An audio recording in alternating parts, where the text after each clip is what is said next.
Para guru pasti sering banget ya dengar istilah integrasi STEM, tapi apa sih artinya itu di kelas sehari-hari? Nah, hari ini kita akan bedah sebuah studi untuk membuat panduan yang praktis supaya kita bisa benar-benar meningkatkan kualitas STEM di kelas kita. Oke, mari kita jujur deh. Kita kan sering diminta untuk mengintegrasikan STEM ya, tapi seringkali tujuannya itu terasa, ya, agak kabur. Tuntutannya nggak jelas. Jadi sebenarnya integrasi STEM yang efektif itu bentuknya seperti apa sih? Ternyata ada kesenjangan yang cukup besar antara harapan dan kenyataan di lapangan. Sebuah tinjauan penelitian baru-baru ini mengungkap fakta yang, jujur saja ya, cukup mengejutkan tentang apa yang sebenarnya terjadi pada program-program STEM di sekolah. Intinya gini, para peneliti menemukan bahwa walaupun niatnya sudah baik, banyak sekali kegiatan yang diberi label STEM itu pada prakteknya belum benar-benar terintegrasi, cuma di permukaan saja. Sekarang, mari kita lihat lebih dalam apa yang ditemukan dari studi terhadap 60 program STEM yang berbeda. Angka-angkanya ini bakal ngasih kita gambaran yang jelas. Coba bayangkan ini ya, dari 60 program STEM yang mereka teliti, ternyata hanya 5 yang benar-benar menunjukkan tingkat integrasi yang mendalam dan bermakna. Iya, betul, cuma 5 dari 60. Ini menunjukkan betapa seriusnya masalah ini. Saking banyaknya program yang levelnya rendah, para peneliti sampai harus bikin kategori baru yang levelnya di bawah standar minimum yang ada. Artinya, kebanyakan program bahkan nggak lolos standar yang sudah ada. Nah, kalau kita lihat datanya, lebih dari separuh program yang diteliti itu masuk ke kategori-kategori terendah ini.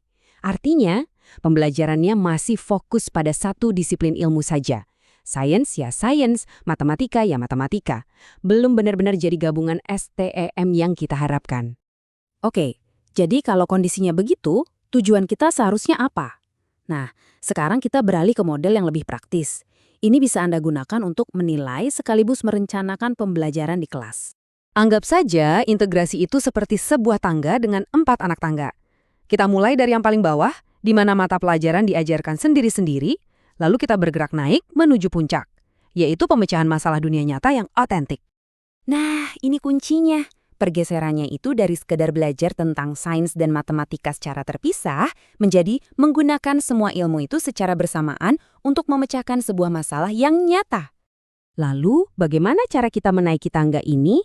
Kuncinya ternyata bukan cuma tentang materi apa yang Anda ajarkan, tapi yang lebih penting lagi adalah bagaimana cara Anda mengajarkannya. Studi yang sama menemukan kalau pendekatan yang paling umum, sekitar 42%, adalah yang sepenuhnya diarahkan oleh guru. Jadi, gurulah yang merencanakan dan memimpin segalanya dari awal sampai akhir. Tapi, kalau kita mau mencapai level integrasi yang lebih tinggi, kita perlu bergeser. Kita harus mulai pakai pendekatan yang memberi siswa lebih banyak ruang dan kebebasan untuk bereksplorasi, berkreasi, dan memecahkan masalah. Oke, mari kita isi kotak perkakas mengajar kita dengan 3 pendekatan ampuh yang sudah terbukti bisa mendukung integrasi STEM yang otentik di kelas. Yang pertama adalah pembelajaran berbasis inquiry. Ini seperti kita mengajak siswa jadi detektif. Mereka mengamati, bertanya, menyelidiki, dan menemukan jawaban sendiri. Ini adalah langkah awal yang bagus dan terstruktur untuk mulai mengintegrasikan mata pelajaran.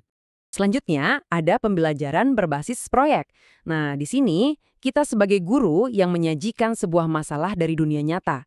Lalu siswa akan mengerjakannya dalam jangka waktu yang lebih panjang untuk menghasilkan solusi.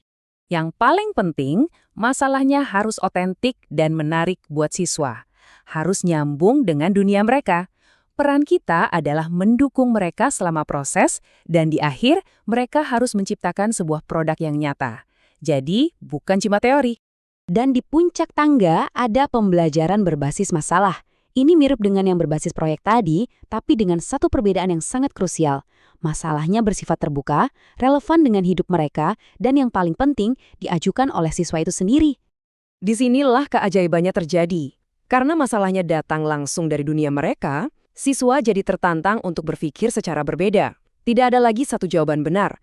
Bisa jadi ada banyak solusi dan banyak cara untuk sukses. Di sini, siswa benar-benar menjadi pemilik proses belajar mereka.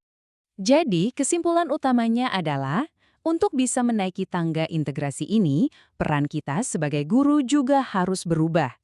Dari yang tadinya seorang instruktur yang memberitahu, menjadi seorang fasilitator yang memberdayakan. Sebagai penutup, coba tanyakan pada diri Anda. Kira-kira masalah kecil tapi otentik apa ya yang ada di sekolah atau di lingkungan sekitar yang bisa menjadi langkah pertama bagi siswa Anda untuk mulai menaiki tangga integrasi ini?